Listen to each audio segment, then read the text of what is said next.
Good morning मित्रांनो. तर आज आपण शिकून घेणार आहोत figure of speech alliteration. Figure of speech alliteration मराठीमध्ये त्याला अनुप्रास म्हणतात. तर जर आपण त्याची डेफिनेशन बघितली, in this figure of speech the beginning letters और the sound of adjacent words in a phrase or a sentence is repeated.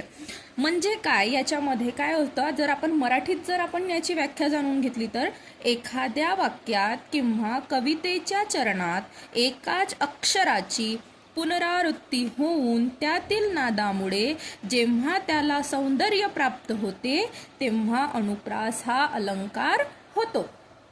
आता म्हणजेच काय, ॲडजेसंट वर्डचं काय साऊंड आपल्याला बघायचं आहे. ॲडजेसंट वर्डचं साऊंड बघायचं आहे. आता तुम्ही इथे एक सेंटेन्स बघतात, नील, नीडेड, न्यू, नोटबुक. आता बघा, आपण जेव्हा बघितलं न साऊंड हा रिपीट होत आहे, म्हणजे काय, एन लेटर काय होत आहे, आणि बिगिनिंग ऑफ लेटर म्हटलेलं आहे. काय म्हटलेलं आहे, बिगिनिंग ऑफ लेटर, आणि त्याचं साऊंड सुद्धा. ठीक आहे. तर न हा काय होत आहे, त्यामध्ये रिपीट होत आहे. आपण मराठीमधलं उदाहरण घेतलं तर रघुपती राघव राजा राम. तर राची पुनरावृत्ती होते. पुन्हा आपण एक बघितलं तर सांग सांग भोलानाथ पाऊस पडेल का, हे गाणं आहे ना.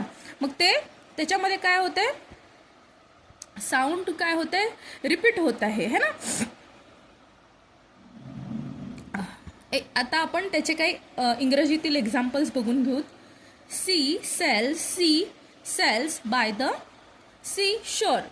याच्यामध्ये आपल्याला काय बघायला मिळत आहे की एस काय होत आहे, रिपीट होत आहे. याच्यामध्ये कशामध्ये, अलिट्रेशन फिगर ऑफ स्पीचमध्ये. ठीक आहे. The homeliness of the house, H. Then we see the third example, Walter, wonder, where Winnie was. तर इथं काय होत आहे, डब्ल्यू काय होत आहे, रिपीट होत आहे. त्याच्यानंतर चौथा आपण जर बघितलं तर ट्विटरिंग ऑफ टायनी बर्ड्स. तर इथे पण काय झालं, टचा साऊंड काय झालेला आहे, रिपीट झालेला आहे.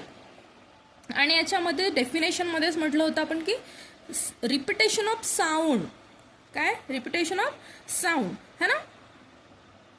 तर साऊंड बघा, आता याच्यामध्ये याच्या स्पेलिंग्स डिफरंट आहे बघा. नो वन नोज, नो आणि नो ह्यांचं दोघांचं स्पेलिंग काय आहे, डिफरंट आहे, पण साऊंड काय आहे बघा.